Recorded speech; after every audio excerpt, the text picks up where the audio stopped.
Is this what your mix sessions look like? Endless presets, endless tweaking, constant second guessing?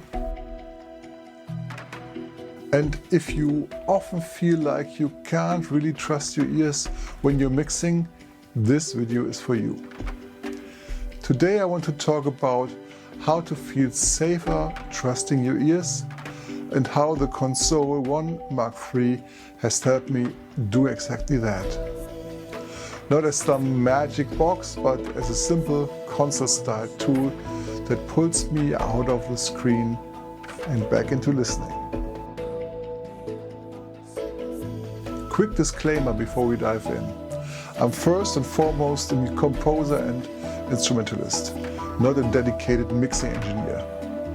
But since so many of us are now doing everything ourselves, writing, recording, producing and mixing, I want to share my own experience in case it helps you on your journey. This video is not sponsored. I paid for the Console 1 Mark III myself, and everything you will hear is simply my honest perspective. On my first album with the 20 sounds, I actually used very few plugins. I was a bit unsure if my mixes were really good enough, but working with orchestral sounds just blew me away. I wasn't obsessing about whether every sound was perfect. I was simply excited about the music. Most of the time I hardly touched the orchestral tracks. I only mixed instruments I knew from band recordings, piano, guitar, drums, the way I used to. Then I entered a phase where I used a lot of plugins, and honestly, it didn't always sound better.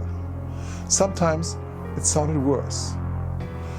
I was trying a bit desperately to get the best possible sound out of everything, and I completely lost the playful approach I had in the beginning.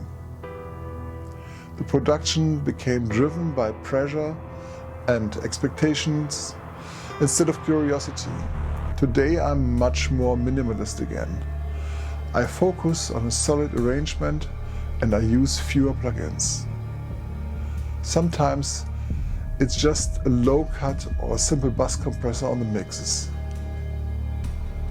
My mixes improved and I work more with my ears and less with my mouse. That's the mindset behind this video. If you're new here, hi, I'm Martin. I'm a musician, composer and systemic coach, and with music in mind, I try to combine both worlds. The technical side of making music and the mental side, how we feel and think while we work. So this is not a full-on technical review of the Console 1 Mark III.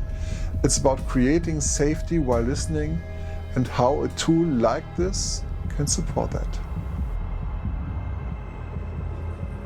When I say feeling safe while listening, I don't mean you never doubt yourself again. I mean you're allowed to make decisions, even if they are not perfect. You trust what you hear more than you trust presets, and your nervous system is a bit more relaxed while you're working on sound. I noticed that the more I chased the perfect sound, with more and more plugins, the less I trusted my ears. When I went back to a simpler approach, fewer tools, clearer structure, my mixes got better and my head got quieter.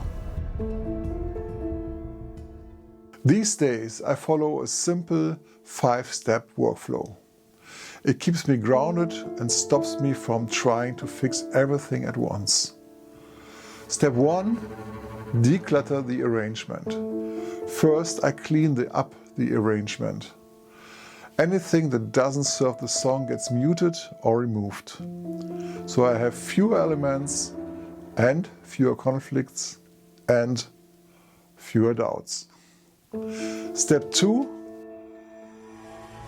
I bounce all MIDI to audio.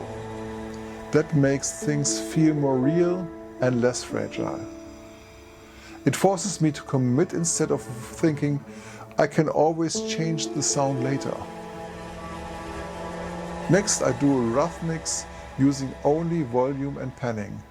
No EQ, no compression, no reverb, just balance and stereo image. If the mix doesn't work here, no plugin will magically fix it. Step 4, shape with compression and EQ.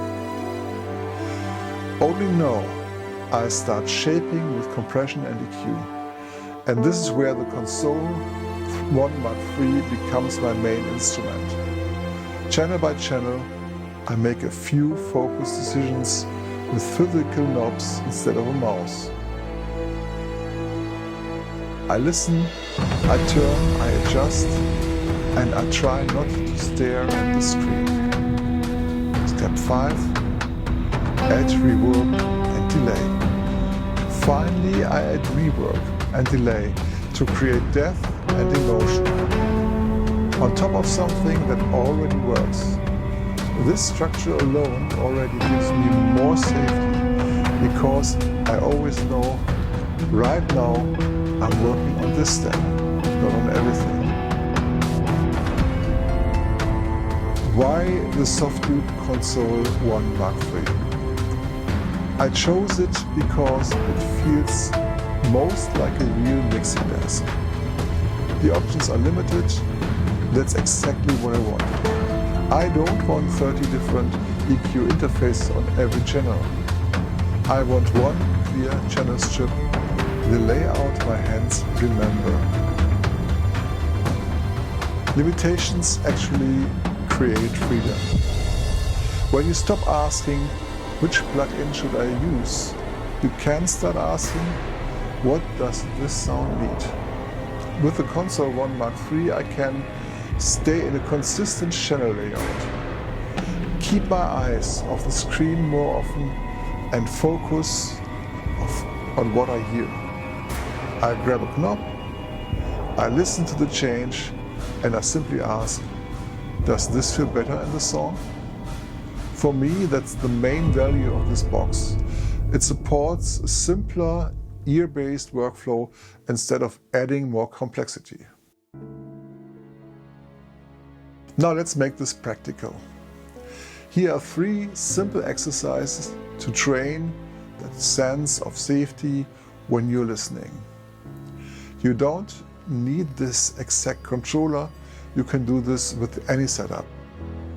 Exercise 1, 1 EQ, 1 compressor. For 1 or 2 projects, limit yourself to 1 EQ and 1 compressor on all tracks. No swapping, no hunting for the perfect plugin. Just learn how these 2 behave. When you push them hard, when you barely move them, where they sound musical for you.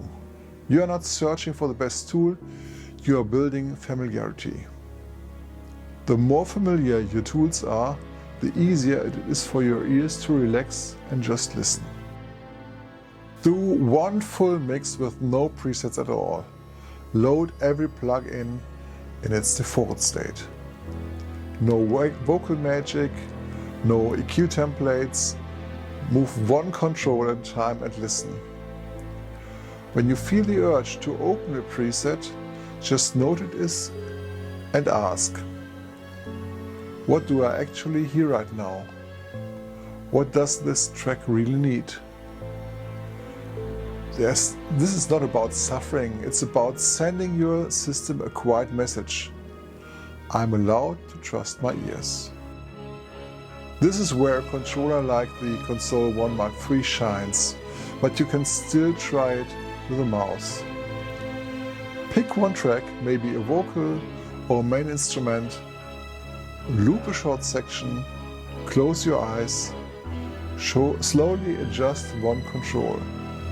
EQ, threshold, drive. Only listen. After 10 to 20 seconds, open your eyes and check. Is it closer to what I wanted or too far? If it's too much, pull back. If it's better, notice that your ears got you there, not the visuals. These tiny experiences build confidence over time. By the way, you don't need this exact unit to work on listening safety. If you like the idea of a more hands-on control, you might also look into the SSL UC1 or SSL UF8 or the Avid S1 or fader controllers like the PreSonus fader port or the Behringer X-Touch. I'm not comparing them here. I just want you to know there are different ways to get your hands off the mouse and back into a more embodied way of mixing. So for me, the big lesson was my best mixes didn't come from having the most plugins, but from a clearer arrangement, a simpler workflow, and a few tools I really know. When I chased perfect sound with too many plugins, things actually got worse. When I went back to a more minimalistic approach and started using the Console 1 Mark III as a simple console-style frame, I began to trust my ears again and my mixes improved. If you recognize yourself in that plug-in overload perfectionism or the fear that your ears aren't good enough, you're definitely not alone. I'd love to hear from you in the comments. Where do you struggle most when you're mixing? Presets, too many options, self-doubt, something else? And if you want to explore more of the mental side of making music, not just the tools, but how we feel and think while we use them, feel free to subscribe and check the links below. This is what Music and Mind is about, helping you create music in a way that sounds good and feels good too. Bye.